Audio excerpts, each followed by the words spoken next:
गुरुजी राधे राधे। राधे राधे। गुरुजी, आप ये कहते हो कि हमारे जीवन में जो भी कोई आता है, पति या बेटा या भाई बहन जो भी कोई हो, तो जीवन में अगर उसके द्वारा हमें कोई कष्ट मिलता है तो वो पूर्व जन्म का कुछ होता है। तो क्या मुझे भी इसी वजह से मेरे पति से कोई कुछ भी जो भी कष्ट है या जो भी कुछ है वो मिल रहा है? तो पति क्या कष्ट देते हैं आपको?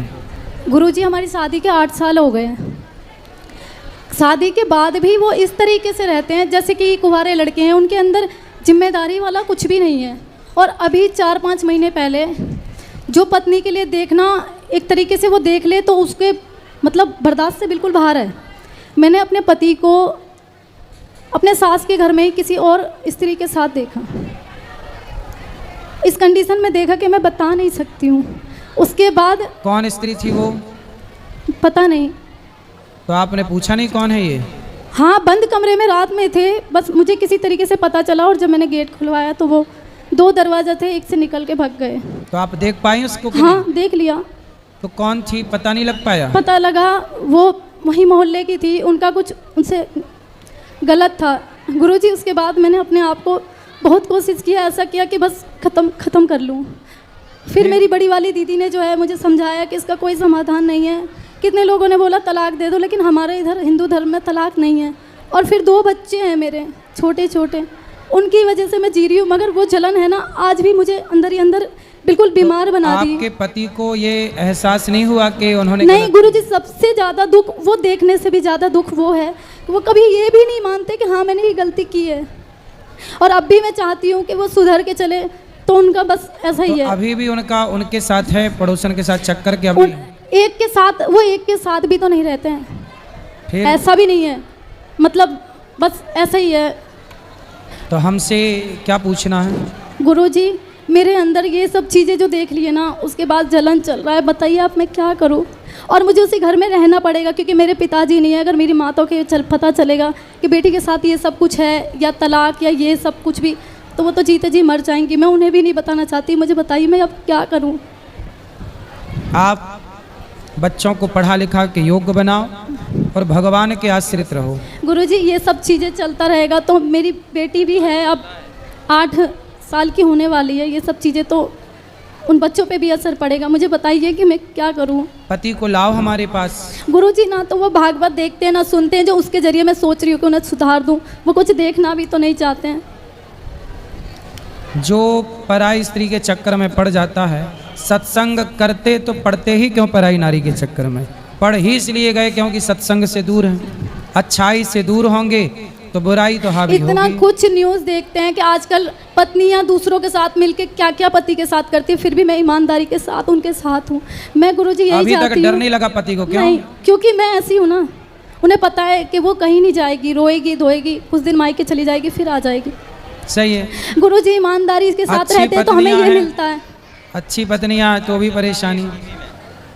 गुरुजी, वो देखे या ना देखे, लेकिन मैं दिखाऊंगी जरूर। आप कुछ उनके लिए ऐसा बोल दो जो शायद आपकी वो मान रख ले और मेरा आगे की गृहस्थी तो कुछ थोड़ा भाई उनसे यही है कि यदि आप चरित्रहीन होके चलोगे तो फिर आपकी बेटी, आपका बेटा वो कैसा आदर्श स्थापित करेगा, वो कैसे बनेंगे?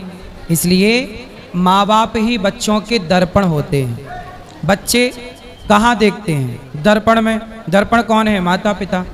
माता पिता का चरित्र जितना अच्छा होगा उतने अच्छे चरित्रवान बच्चे होंगे, उतने अच्छे संस्कार वाले होंगे। माँ बाप का ही चरित्र भ्रष्ट होगा तो बच्चे सीखेंगे क्या? इसलिए बच्चों के लिए कम से कम समाज में अच्छी संतान देख के जाइए। ऐसे काम करिए जिस काम से आपका यश बढ़े। रावण ने भी पराई नारी के चक्कर में पड़कर अपना नाश कर लिया। अब आप पड़े हैं, इसलिए पराई स्त्री के चक्कर से बचना चाहिए। पर नारी पैनी छुरी 3 तरफ से खाए, धन हरे यौवन हरे और घोर नरक ले जाए। और गुरुजी, सबसे बड़ी बात यह है कि ये सब कुछ मेरी सासू माँ को पता है, फिर भी वो लोग उनका सपोर्ट करते हैं। तो सास खुद चाहती है कि पड़ोसन उन्हीं के घर में तो थे, वो उन्होंने चाबी दी थी। वो तो जेठानी सास का घर और आपका घर अलग अलग है? हाँ, वो ऐसा है ना, हम लोग रेंट पे रहते हैं ना गुरुजी। हाँ। तो अभी एक छोटे वाले देवर की शादी नहीं हुई तो उनके साथ रहती हैं। उन्होंने खुद ही सबको अलग अलग मतलब तो सास का घर अलग है? हाँ, तो वहाँ लेके गए थे उस लड़की को। तो देवर मतलब सास दरवाजे पर सास बैठी पहरा दे रही थी? उन्होंने कोई आना जाए। वो जब चाबी लेने गए उस लड़की को लेके जेठानी के घर पे, वो गई हुई थी ऐसे ही बैठने उठने, तो उन्होंने चाबी दे दिया। उनको बोलना चाहिए कि तुम्हारी फैमिली, तुम अपने घर जाओ बेटा, तुम यहाँ रात में मेरे घर पे क्यों रुकोगे, हम भी तो सोएंगे यहाँ पे। हाँ, हर गलत चीज में मेरी सास ने मतलब उनका द्वार शुरू से साथ द्वारे पे दिया। सास बैठ के ताकती रहती है कोई आना जाए मेरे गुरुजी- छोरा को डिस्टर्ब करने के लिए। और दूसरी बात ये है कि गुरुजी उनको आज भी अगर मैं सही रास्ते पे ले जाना चाहती हूँ तो वो ये कहते हैं कि ये तो पागल है, इसकी बातों में मत चला कर, ये ऐसा ही है। कौन बोलता? सास बोलती हैं। किसको? आपको? हाँ, मैं पागल हूँ। सास बहुत होशियार है जो अपने मैं छोरा पागल ही, को गुरुजी मैं पागल पड़ोसन ही तो के हूँ साथ कि सेट मैं करवाए इतना कुछ रखी है। देखने के बाद भी घर में निभा के रह रही हूँ, हैं? मैं पागल ही होंगी। बताओ, सासें भी ये कर रही हैं, अपने छोरा को पड़ोसन के संग सेट करा रही हैं। गजब की सास है। राधे राधे गुरुजी। चलो, सास को सुनवाना ये सब, अक्कल आएगी बुढ़ापे में। दोनों राधे नरक गुरुजी। जाएंगे, भगवान में मन नहीं लग रहा बुढ़ापे में, छोरा को सेटिंग करवा रही है। बता। राधे राधे गुरुजी। जी जय श्रीमान नारायण जी। जी। ये मेरी सहेली है, उनकी लड़की है, तो वो बोलती है कि गुरु मंत्र नहीं लिया तो जाप कर सकते, हाँ, जाप करो भगवान का नाम, और तुलसी माला से। जाप करो तुलसी की माला से। और मेरा 1.5 साल का नेती है, वो जो आप कथा में बोलते हैं मैया, वो कहीं भी हो तो ऐसा दौड़ के टीवी के पास आता है, उनको बहुत अच्छा लगता है आप जब मैया बोलते हैं। खुश और हो। वो कथा भी सुनता है आपकी, और राधे राधे भी बोलता है। सही है, बचपन उनको से राधे राधे संस्कार बोल दो आएंगे। आप भी। बिल्कुल, बच्चे को सार्थक राधे नाम है, राधे। सार्थक। सार्थक को राधे सार्थक राधे। और एक वेद। सार्थक और वेद को राधे राधे। Thank you.